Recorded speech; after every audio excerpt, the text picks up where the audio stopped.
all books of history in the ancient Near East or anywhere else all have a religious background, but let's look at the things that we can prove. And so he wrote the book Cold Case Christianity, with it not being the Word of God, just being a historical document that he can look at that and see if there's any corroborating evidence. And then he came to faith because of that.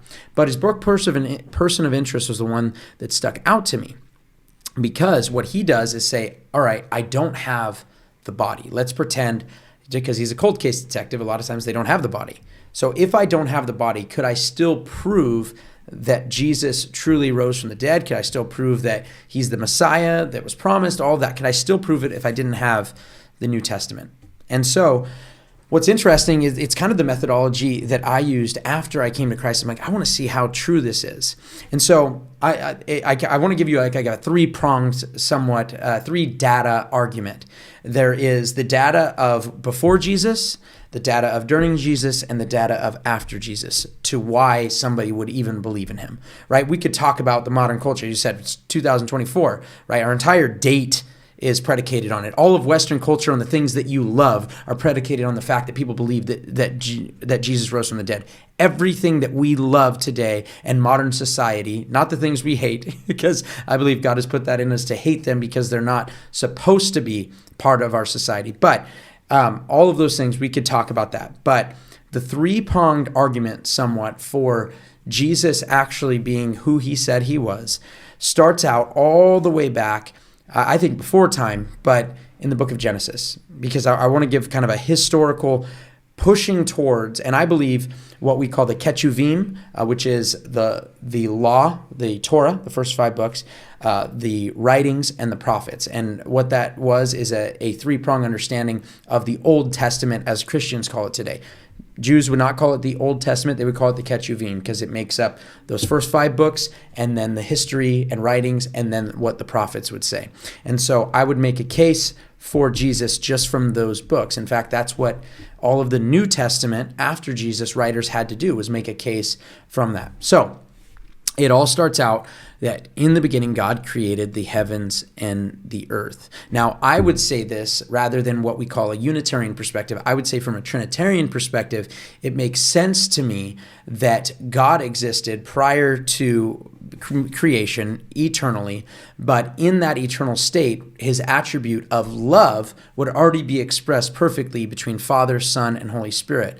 He's the one God, and we see that in Deuteronomy chapter 6, verse 4, that Shema Israel, Eloheinu Adonai Echad, which is, Hear, O Israel, the Lord thy God is one. He is one God, and that's what I believe, but he is one God in 3 persons. And I say that using the same word, and the only reason I remember Echad is because Chad is my name, so it's really easy to remember Chad, Echad. He is one God, but Genesis 1, he creates, and when he creates, he sees it is not good for man to be alone, and he creates a woman out of his side.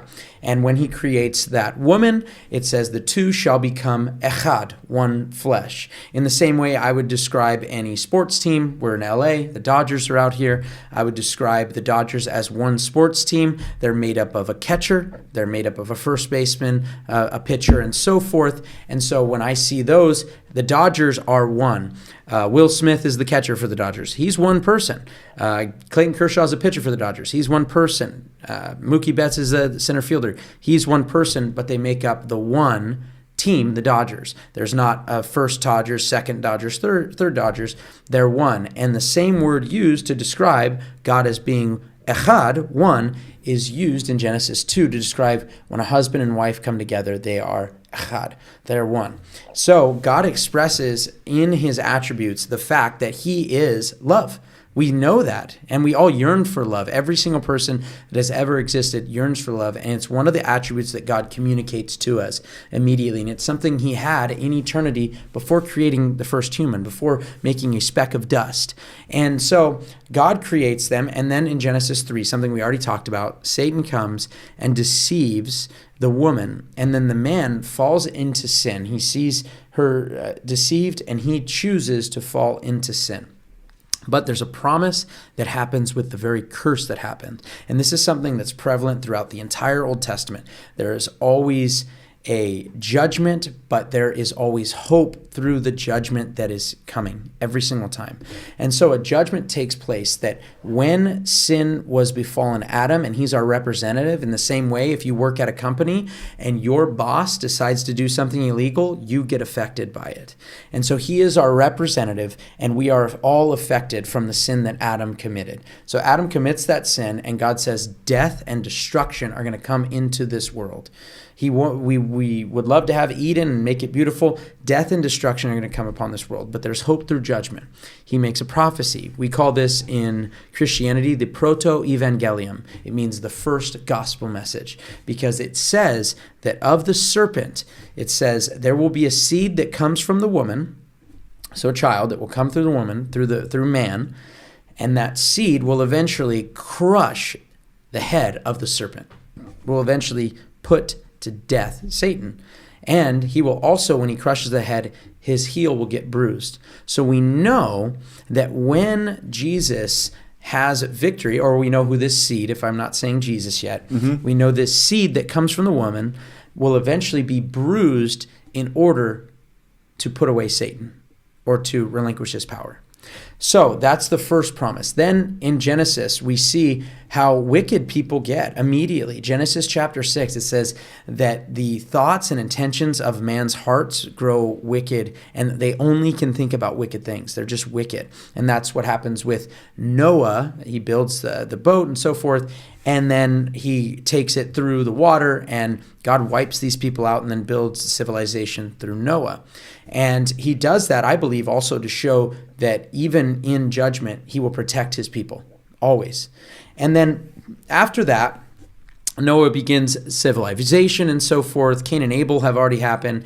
And after Noah, civilization kind of goes forward, eventually we get to the person, and this is what's interesting, the three major monotheistic religions all believe that Abraham existed, right? And there's another promise that is given to Abraham. In Genesis chapter 12, it will not just be a certain set of people that will ultimately be blessed, but Genesis chapter 12, verse 3 promises that all the nations will eventually be blessed through Abraham. Abraham leaves the paganism of his family and starts following the one true God. And then that one true God comes to him and says, I will give you a son. But he doesn't listen, right? He does listen, but eventually his wife comes up with an idea. You know what? We got this maiden. Why don't you have a child with her, since God's not giving us one fast enough, right? And that is literally, it tells us that child, Ishmael, would be like a resounding, like a donkey kicking against his brother, because eventually they get Isaac. And to this day, Muslims believe that the chosen son that was actually used for the promise of Abraham is Ishmael, not Isaac, which is not true, and there was no belief of that for thousands of years, both Jew and Christian. Remember, Muhammad comes 600 years after Jesus. Yes. So there is this promise that there would be a kicking donkey, and so that's what we see when we look at the history of the Middle East. There is Isaac, and then Jacob, his son, and the entire time we have a kicking donkey. But guess what? In the stories of their life, God paints what we call the messianic secret throughout, or a tupos, or a typology, or a picture, or kind of a movie that will point to this Jesus that is coming. And one of the clearest applications of that is in the story of Abraham and Isaac. Abraham is told by God, after being promised he would have a son, is given that son. So him and Sarai, who becomes Sarah, have a son, and that son's name is Isaac. And when he is a young lad, and a lot of people believe he was about 30 years old, when he was about 30 years old, because people will look at this story and go, oh man, he was a little child. No, he was a young lad. He was actually a man, pretty much. And at the time, people lived like 40 years. Yeah. Except for at this time, they were living pretty long, because Sarah was a really old woman at the time when she had the child. And so then you have Abraham is told by God to take your son up to a place called Mount Moriah and take him and sacrifice him, Mm-hmm. right? And so he takes his son up to sacrifice him. And when he gets there, he says to his son, the Lord will provide a lamb for the sacrifice. But it's interesting. They go up to Mount Moriah, And before he goes to slay his son, and what's interesting, we actually talked and we were sharing the gospel with a Jewish man on our way to Israel. And before we got to the end of the story, he said, we've always seen Isaac as a picture of the resurrection. Not the resurrection of Jesus, but the resurrection at the end times, that because Abraham knew he's already been promised that all of the nations would be blessed by him, that more than the stars in the sky, more than the sand in the sea would be the amount of people that came out of Isaac. So he already knew, even if I killed him, he could come back from the dead. And I've had a Jewish guy actually tell me, we see Isaac as a picture of the resurrection because he comes up and guess what? No, actually, he's not done with life. And I thought that was really interesting because I see him as a picture of the resurrection too, but for different reasons. But Isaac goes and there's a ram caught in the thickets. Well, that's really interesting. There's a ram caught with almost like a crown of thorns on his head. And they slay that ram instead. And he said that it's on this mountain it shall be done. That mountain, by the way, Mount Moriah, is the bigger area, but on that mountaintop is a place called Calvary or Golgotha. The same place that Abraham went to go sacrifice his son, but a ram was put in its place instead, is the same place that Jesus died on the cross. Right? So this is another picture. Okay, that's a great picture. So then you have Isaac, and then he has a son named Jacob. And Jacob also has 12 sons. But Jacob, when he has those 12 sons who become Israel, he wrestles with God. That's where he gets the name Israel.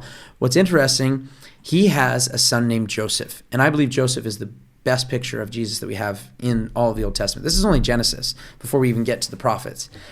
And in Joseph's life, he is called out and beloved by his father. And his brothers reject that. They take him and they sell him into slavery. They give him off into the Gentiles, right? And they give him to the Gentiles. They put him in a pit and then leave him off to slavery. And they think, he must have died or something, right? And he goes off. But when they are in a radical famine, they come to Egypt in order to get food for the family. They don't even recognize him at first. They're his own brothers. They do not recognize him at first. Then he expresses himself to them and he gives bread to them already, right?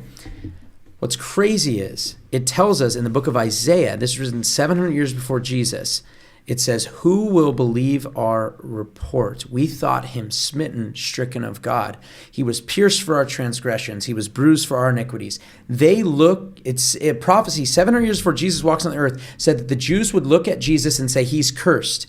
It's 700 years before Jesus. It said, before Jesus came, it says he will be pierced for our transgressions. He was literally pierced on his side to make sure he was dead. And when doctors look at the text of the New Testament to describe what happened to Jesus, they say this water came out because he was already dead. He was already dead when they poked that. It says he was bruised for our iniquities. He was beat before he went to the cross. All of these things. He was put into a pit. He was he was given off to Gentiles, right? Not sold, but given off to Gentiles. Remember, the Jews gave him to the Romans. All of these stories we see in Joseph, put in the pit, everything. And then in the end, his brothers come to him to receive bread. That's the promise that Isaiah gives. It's the promise that Zechariah gives hundreds of years before Jesus would ever walk the earth, that ultimately the Jews would come to him. And some of that is a prophecy of something that will happen at the very end, and some of it was going to be revealed right when Jesus came. So Joseph's story completely parallels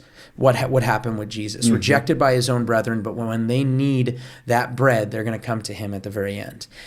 And then what we have after the first 5 books, or after Genesis, you have Moses comes and he leads his people out of slavery under Egypt. And you have that picture of Pharaoh, who I believe is a picture of the Antichrist in the very end.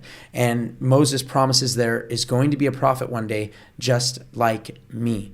And Moses, when they have no water, breaks and actually hits it twice, and God judges him for his anger for hitting it twice, but he breaks a rock open and water comes out. Jesus said he is the water that you can come and drink freely, and that he is the rock that the builders rejected. All of these things he's pointing, this is me, this is me, this is me. After Moses dies, you have Joshua, which is really interesting because you have the first 5 books written by Moses. Then, same name, by the way, as Jesus, Yeshua, Joshua, actually comes, and he is the one that is able to get them into the promised land, because God promised he would take them there, but Moses was not allowed to enter. Moses was only allowed to go so far. And what the Bible tells us in the New Testament is the reason this all happened is because this is the law. And so Moses is a picture of the law. It can only take us so far. But Yeshua, Joshua, can take us into the promised land. Same picture over and over again about Jesus. Then we have the prophets prophesying. And this is something that J. Warner Wallace points out in his book, and I really, really enjoy, is there are prophecies that are clear, and there are prophecies that are cloaked. There are prophecies that say this is when he's going to come. We could go to Micah 5:2. He's going to be born in Bethlehem, right? That's a clear prophecy. This is where he's going to be born. But then there are things that are cloaked, and he uses his mind as being an investigator on how this works. And he'll say something like, well, if somebody comes to a crime scene and they see a button, right? And they pick up that button, it may not be anything. But if you're trying to find the person who is guilty, and then you go, and later, months later, you find out, oh, one of his shirts is missing a button. It was cloaked at the time, but we see it clearly now. A lot of the prophecies of Jesus were things like that, where once the Messiah came, then they can point back and say, okay, well, what was David talking about here? That his garments were ripped and sold. Wait a second. That happened to Jesus. They were ripping his garments and then selling it off. Okay, what was it talking about here that his arm would be stretched out? Before crucifixion was even a method of killing, a capital punishment, that's all cloaked. It's not something that they would have known before. But what's great is the clear evidence that is given. In fact, the timing of exactly when Jesus would come is given in the Old Testament during the Babylonian captivity. And my first favorite book of the Bible is the book of Daniel. And I say that because after I came to Christ, I read the book of Daniel and I was like, this thing's real. I can't get around it.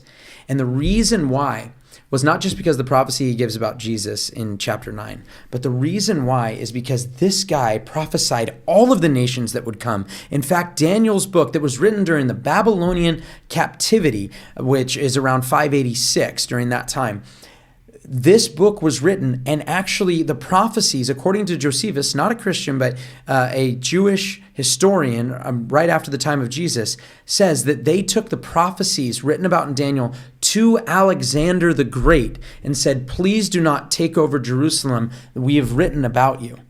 Because the first prophecy that Daniel gives, and well, I don't want to bring tears in my eyes, but the first prophecy that Daniel gives in Daniel chapter 2, it's actually a dream from the Babylonian king Nebuchadnezzar. And Nebuchadnezzar has this dream, and he says, I not only want you, he tried to bring all these soothsayers and all these, prophets of his area in Babylon. And he said, I want you not only to tell me what the dream means, but tell me what my dream was. And Daniel comes and says, I know what your dream was. God told me what it was. He said, you saw a statue, and that statue had a gold head. And then the statue had 2 arms, and then it had legs. And he said, you are Babylon, you are at the top. After you, there will be 2 arms that come. That would be the Medo-Persian era, which would come after him. Then there would be the Grecian era, which would be the bronze chest. Then there will be legs, and they will lead off to 10 toes. And those legs, and I believe it's Eastern and Western, the Roman Empire, the Eastern and Western side of those things, Constantinople and so forth.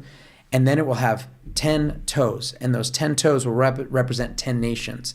And he said a rock is thrown, and it's going to all be done away with. So Daniel literally gives us all of the history of the world all in one time.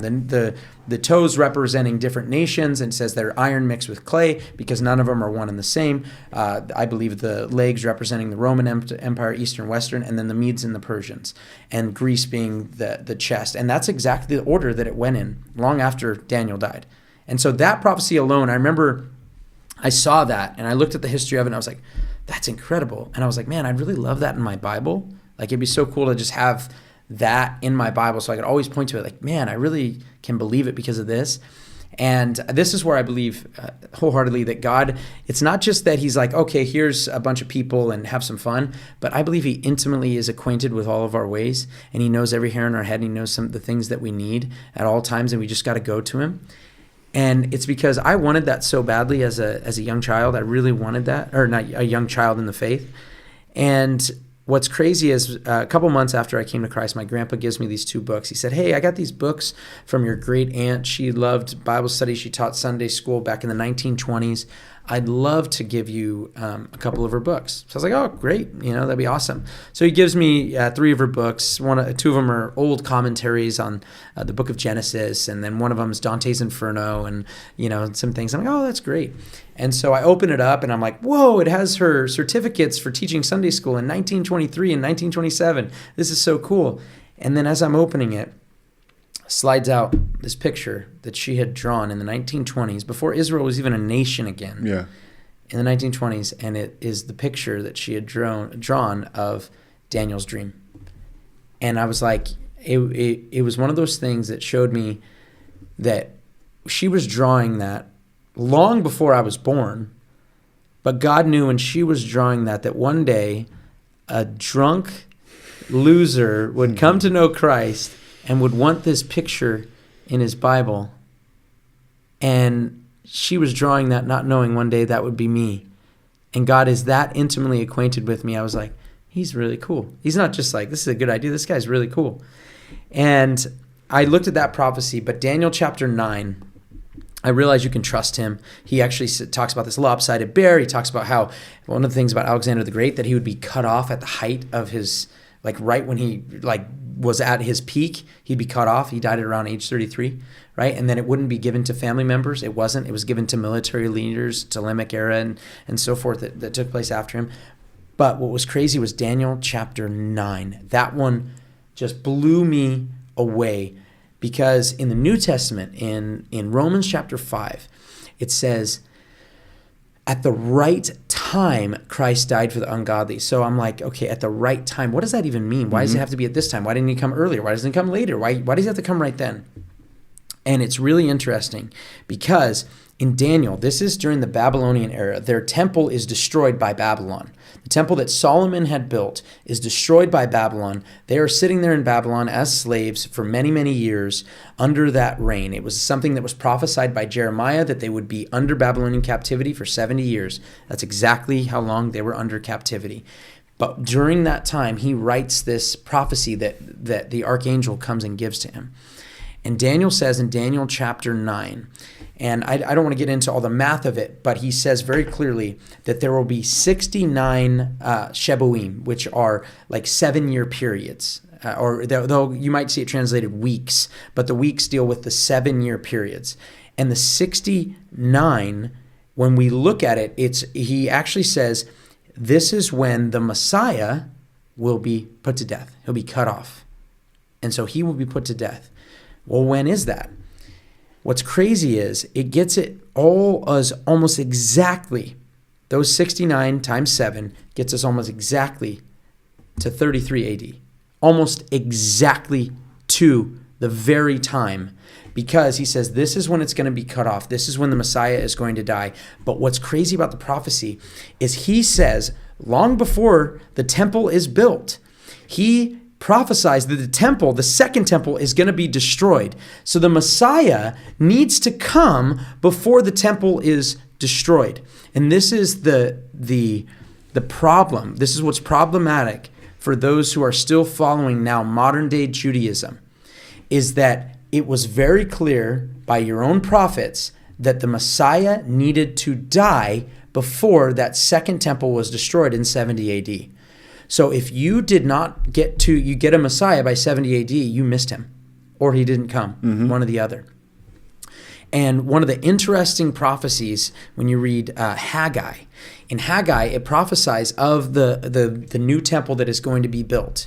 But it says this temple's glory is going to be greater than the glory before, which is really strange. It's a strange thing to say, because when the second temple was built, prior to it being knocked down in 70 AD, when that second temple was built, they literally, the people that were alive at the same time as the previous temple, wept They're like, what is this? What is this?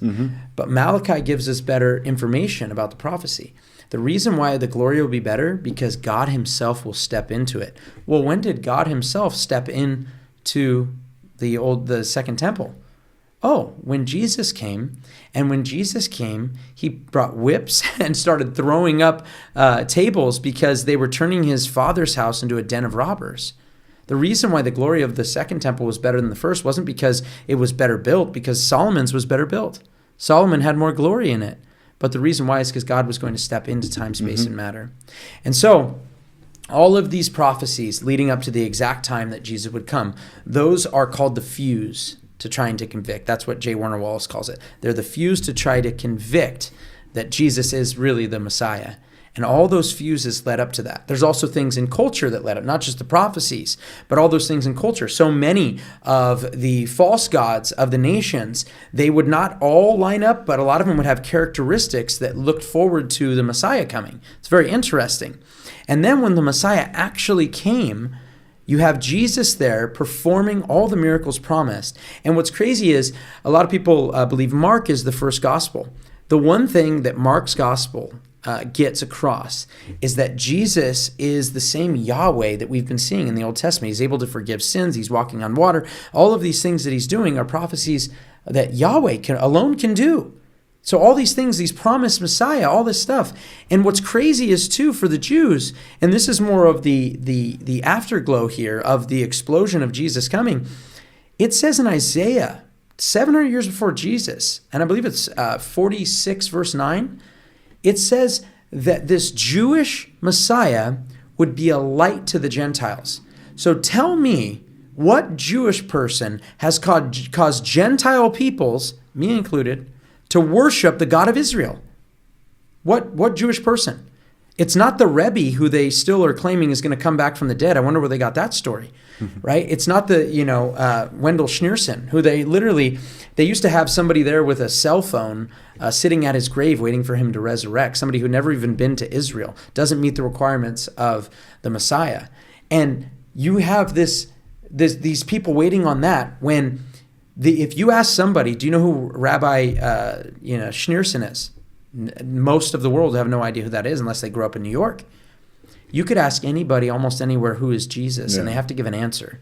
So the prophecy that he would be a light to the Gentiles, the prophecy that Abraham, guess what, would bless all of the nations, and the great mystery that the Bible says in the New Testament that he would bring forth all, and guess what, the great thing is all the promises that were given to Israel, now the Gentile nations get them too.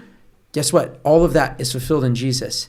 But the biggest thing for me, the prophecy was amazing to me. The biggest thing for me was the historical fact of the resurrection. And there are guys like Dr. Gary Habermas, Dr. Michael Licona, Dr. William Lane Craig, guys that I follow on the resurrection and have listened to on the resurrection.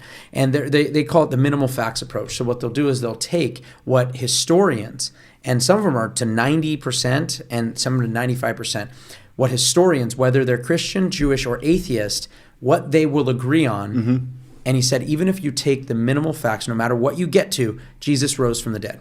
You can't get around it. He rose from the dead. And for William Lane Craig, I think he expresses this really, really well. The first one is that Jesus died under Roman authority, under Pontius Pilate. That's a fact that just about even the highest critics of Christianity will agree to.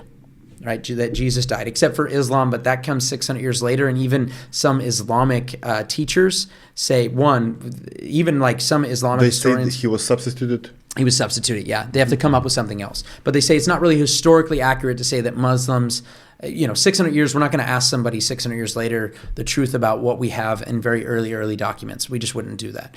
There's usually a religious reason for believing differently, right? So Jesus dies, that he was buried by Joseph of Arimathea. And one of the big reasons they would say that is Joseph of Arimathea was a part of the Sanhedrin that basically committed capital punishment murder on Jesus because he did nothing wrong. But he was part of the Sanhedrin. So a lot of these things, like nobody would put these in the gospel records if they weren't true, because that would be an embarrassing fact, right? If that would happen. Number 3 is that the tomb was found empty after the 3 days. And one of the biggest reasons is because of this criteria of embarrassment, and it basically is that Jesus was found by his woman followers for the resurrection. Now, why on earth would Christians write that women were the one who found Jesus and found that his tomb was empty? Why would they write that? Well, their testimony was no good in court, so why on earth did you put that? You would only put that if you were trying to tell the truth. Also, it's no use to say, oh, we believe in Jesus and he rose from the dead if the tomb still had his bones in it. And also, what's a tacit admission is the arguments against. What's interesting is the arguments that the Jewish people had to do was say, guess what? They must have stole the body. Well, if somebody is saying they must have stole the body, they're talking about an empty tomb, so they're giving an answer for the empty tomb. So you have to agree with the empty tomb. Those are the first three things that historians agree on. The last one, number 4, is that all of the disciples and to over 500 different witnesses, all of them believed that Jesus rose from the dead and that he appeared to them. Now, this is what's interesting is there's been a few theories that have kind of gone out. Okay, let's try to answer these things now. The one was called the swoon theory that no one even believes anymore, but it was something, higher criticism in Germany and so forth. They were trying to bring this forth. But nobody really believes that, the swoon theory anymore, and that they took Jesus's body. They've been swooned, and somebody came up with one. It was very interesting in a debate. I believe it was at Cal Berkeley. Actually, Jesus had a twin brother that nobody knew about, and that was who ended up resurrecting. Or they took this bloody, beaten down body and basically held it up and was like, "This is your Messiah." No one's following that guy. That's a bad screenplay. It's terrible. It's a terrible screenplay. And remember, what's interesting, one of the most interesting things about the disciples, and one of the most embarrassing things about the disciples, is given in all 4 accounts, basically, and that is, or at least three of the 4, and that is that they went right back to work as soon as Jesus was taken to be crucified. Like for 3.5 years, they were walking with Jesus, seeing him do all these miracles. Yes, we're following him. Peter's like, "I'll follow you to death," and he's like, "Get behind me, Satan! Like you're gonna, before the cock crows 3 times, you're gonna deny me.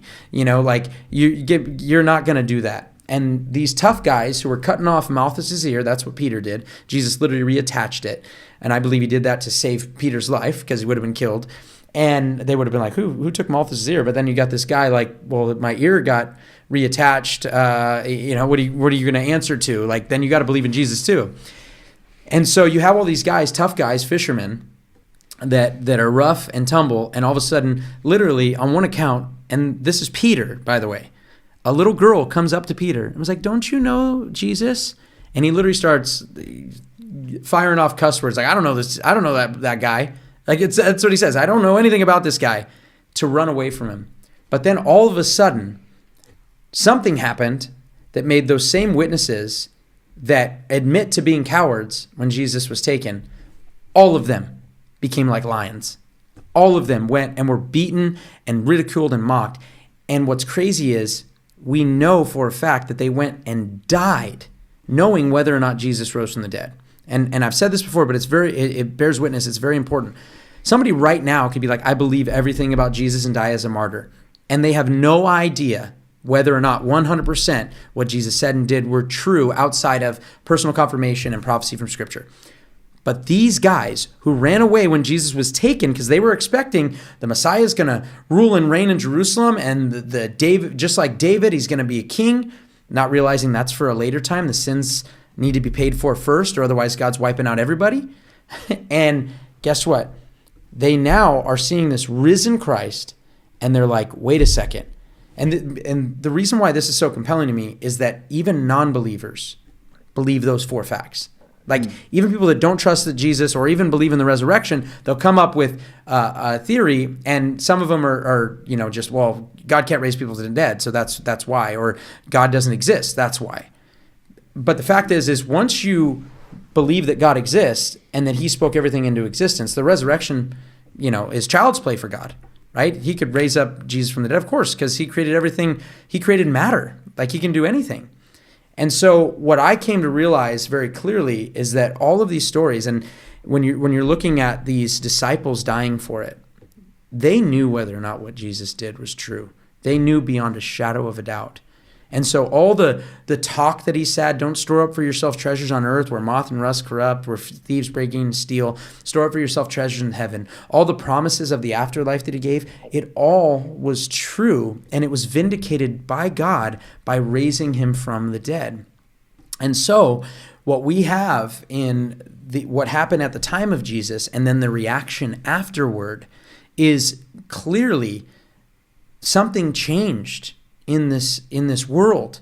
That's why we still to this day, I love how they try to say before common era. Well, why is it common? It's common because we date it back to the advent of Jesus Christ, when Jesus came into the world. He affects everything. And I wish people would understand just how small of a place he came from in Bethlehem. And the fact that he didn't lead a military, and this is why I like to look at other religions and so forth. I look at something like Islam. Like I've read through the Quran. Ramadan is just finishing, I think, today. So I usually read through the Quran during Ramadan period, and I'll usually have dinner at my Muslim friends' houses and ask them questions and hang out with them, just have a good time. But one of the things that was interesting to me is you have Muhammad, 600 years later. Yeah, that didn't really happen, but it does talk about his resurrection in the Quran, so that gets confusing. You have him not really finishing stories. A lot of the Quran's almost impossible to read without what we call the hadiths, which are like the trusted writings of the Quran, which are like commentaries on the Quran of the people after Muhammad. Because when you read the Quran, some of the chapters, especially the smaller ones, those ones they don't make a lot of sense because it talks about they and them, but it doesn't say who they are. No context? Yeah, it gives you no context. So you're like, okay, what is this trying to say? So they have something called the chapter of the sword, where it abrogates all of the other chapters because it's the last sayings of Muhammad. So that isn't found in chapter 9. And that's where you get a lot of the, slay and enslave all those who do not believe in Allah until they die or pay a tax, the jizya. And so it makes sense why, a book that has really political ideology in it and, somebody who came in to reign and to rule, how they could forward that message. And then we see that through a lot of the caliphs, and some are accepted, some are not, which came after. And we see that with, different battles that they won and so forth. But with Jesus, they didn't battle, they didn't fight, they literally died. Like the Roman Empire, everything that happened, what we call the Ante-Nicene era, which is the first, 325 years of Christianity, they went through waves of persecution through Nero, who would light Christians on fire and say, you're the light of the world, through Diocletian, right, who would put forth death. It's not until the Edict of Milan in early 4th century that they finally said, okay, Christianity can be legalized, it's okay, and then popularized and so forth. And I think that brought actually a lot of problems, not solutions, even though it probably felt great to stop getting slaughtered. But the truth was a lot of the governmental aspects of Christianity that filtrated through Constantine and then through what would become the Roman Catholic Church, a lot of those things ended up having a lot of impurities rather than the true religion of what Jesus, his disciples, and the scriptures teach.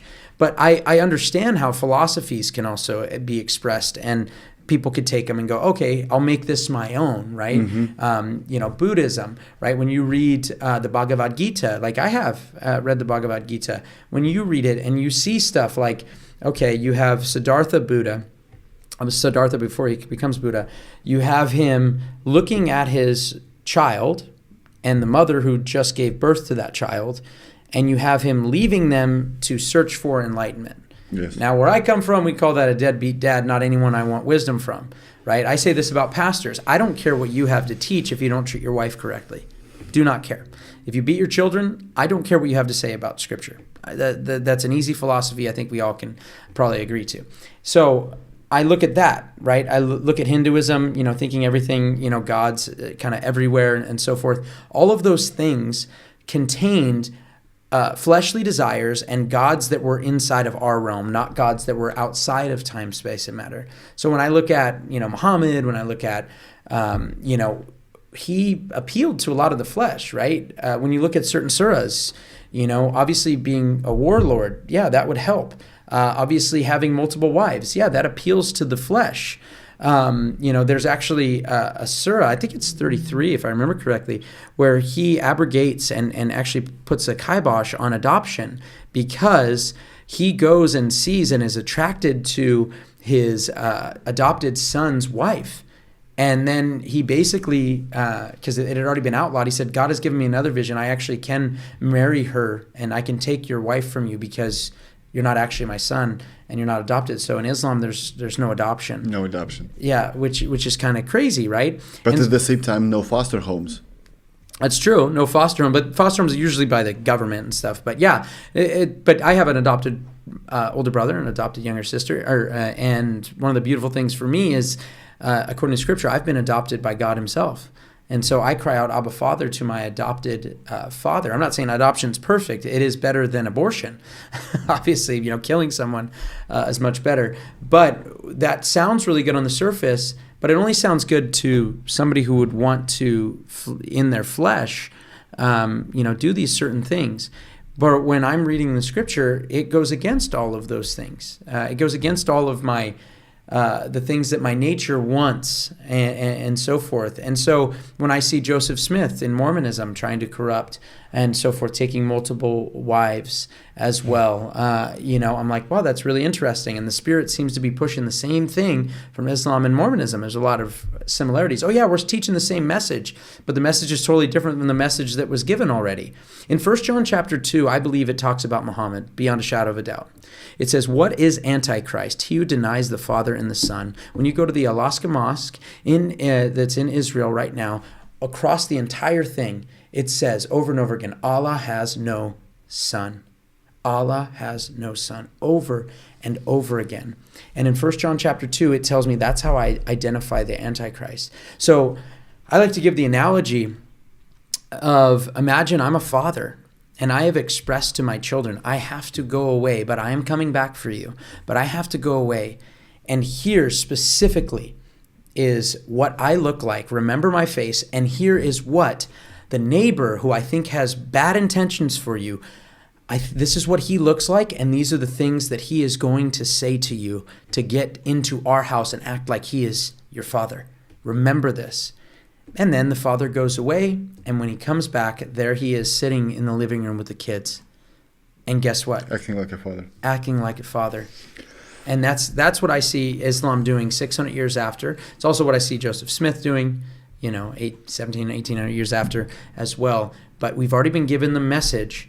There's no need for another one, because he's already told me the end from the beginning, everything that's going to happen. And so I trust in it historically, prophetically, and also I would expect the reaction of the world to be exactly what it's been to the message of the cross.